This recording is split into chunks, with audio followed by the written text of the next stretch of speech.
예배에 관한 안무입니다. 여러분은 예배 인도자 하면 어떤 사람들이 떠오르세요? 저는 제일 먼저는 탁월한 음악 기술을 가지고 회중과 밴드의 찬양을 인도하는 찬양 인도자, 또 거기에 멘트까지 얼마나 잘하면 또 멋있는 인도자겠어요? 그리고 두 번째로 떠오르는 예배 인도자는 예배의 순서를 정확하게 이해하고 또 절제된 동작과 군더더기 없는 표정과 말투로 예배의 순서를 이끌고 가는 집례자가 떠오릅니다. 신학교에서 목회학을 공부하다 보면 한 번쯤은 꼭 듣게 되는 말이 있습니다. 예배는 종합예술이라는 말이 있어요.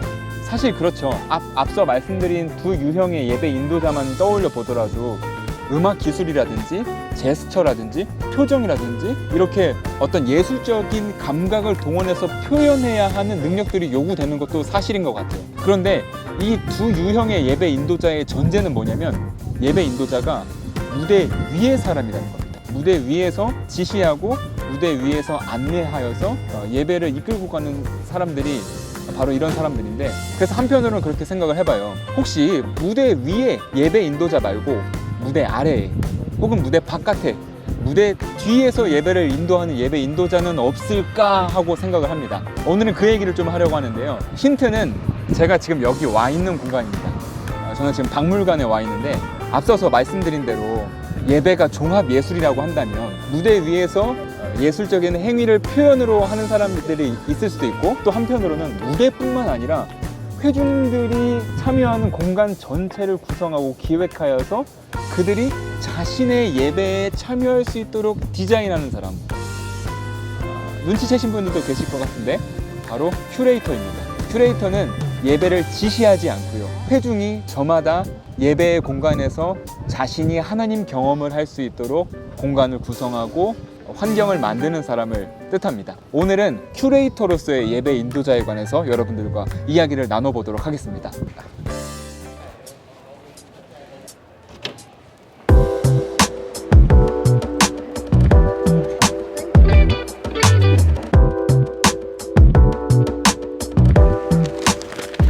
큐레이터를 여러 가지로 정의할 수 있겠지만, 그리고 제가 잘 모르지만 제가 생각하기에 큐레이터는 경험을 만드는 사람인 것 같아요.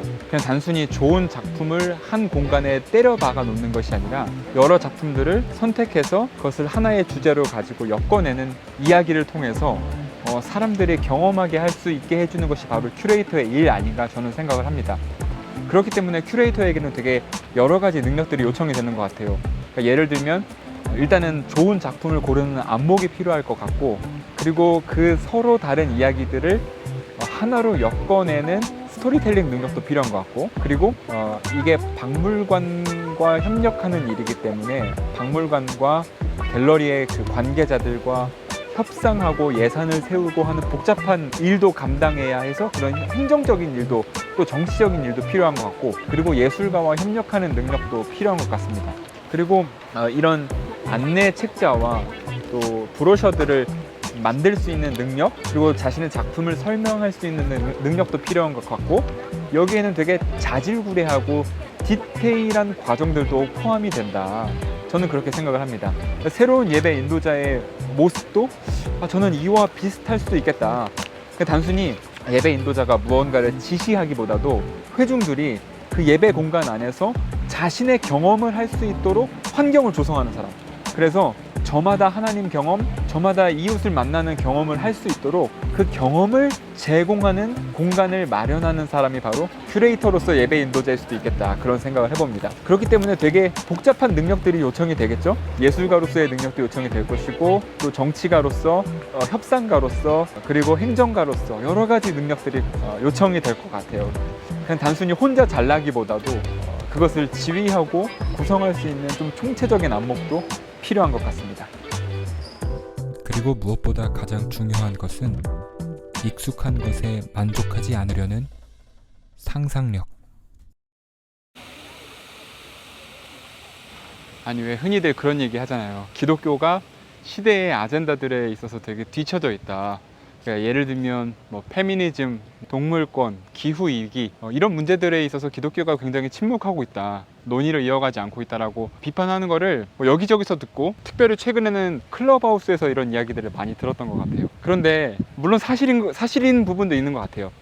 그런데 제가 신학을 공부해 보면서 놀란 것은 생각보다 기독교가 그 시대의 아젠다에 응답하려고 부단히 노력해왔다는 거예요. 그러니까 뭐 페미니즘 신학, 동물 신학, 기후 위기에 대응하는 신학, 이런 게 신학에 다 있어요. 다 있고, 그리고 제가 대학원에 있을 때 심지어 어느 논의까지 하다가 졸업을 했냐면 로봇권에 관해서도 이야기를 하다가 졸업을 했거든요. 신학은 이런 시대에 응답하지 않고서는 뒤처지고 사변적이고 낡은 것으로 사라지기 마련이기 때문에 되게 열심히 노력을 해요, 생각보다.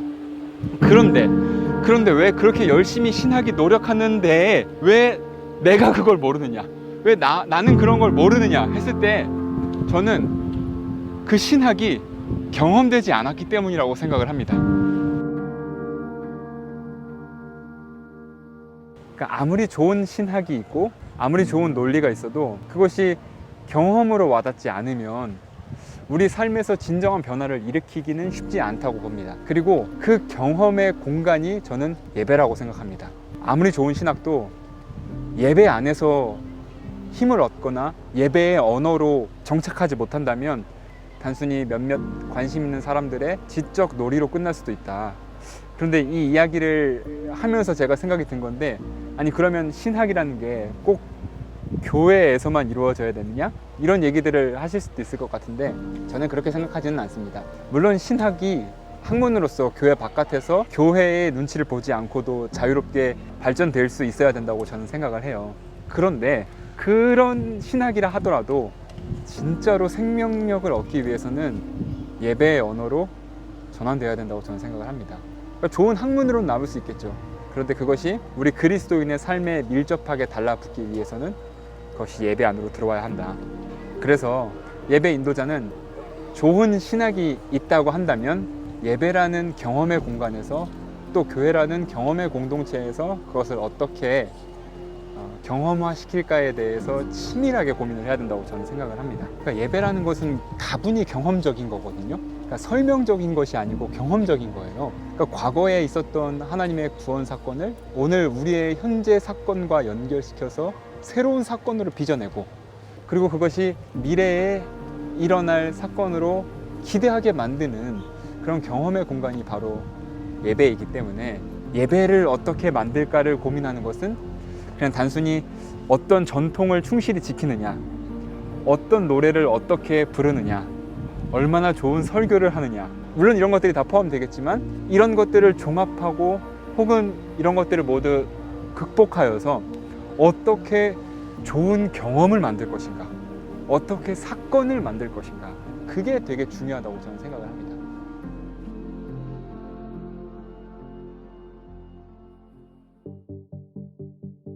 그러면 큐레이터로서의 예배 인도자는 과연 어디서 배우고 어디서 훈련하느냐? 저도 잘 모르지만 제가 여기에 한 가지 추천해 드리고 싶은 책이 있습니다. 바로 내일의 예배라는 책인데요.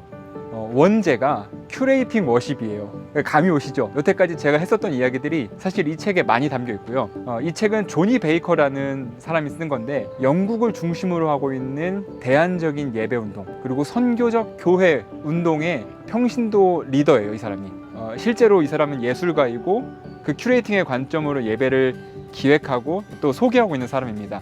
이 책도 어떻게 예배 인도를 큐레이터의 관점으로 볼까에 대해서 간략하게 이야기하고, 또 그것이 실제로 공동체에서 어떻게 구현되었는지 사례들을 인터뷰를 통해서 다뤘거든요.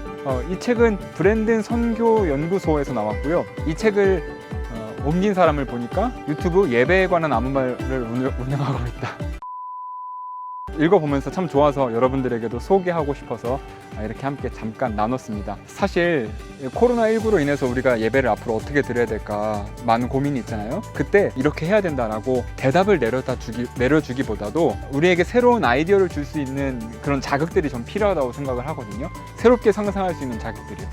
이 책은 그런 자극을 준다고 저는 생각을 합니다.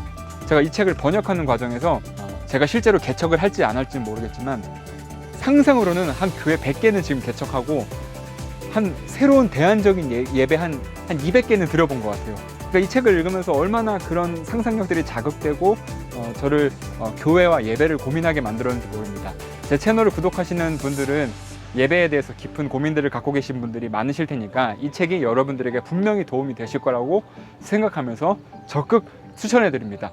이 책이 많이 읽히고 새로운 예배에 대해서 더 많은 이야기들을 우리가 서로 주고받을 수 있으면 참 좋겠다, 그런 생각합니다. 예, 오늘은 여기까지 하겠습니다. 감사합니다. 제 채널이 여러분들의 예배에 도움이 되셨다면 좋아요와 구독 잊지 마시고요. 예, 안녕히 계세요. 관람을 마치고 돌아가는 사람들을 보았습니다. 함께 온 이들과 사진, 팜플렛, 기념품을 들여다보며 오늘의 경험을 나누고 있었습니다. 아마 선물 같은 하루였겠죠. 우리의 예배를 생각해 보았습니다. 예배를 마치고 돌아가는 길. 오늘 우리의 예배 속에서 우리가 경험한 선물은 무엇이었을까요?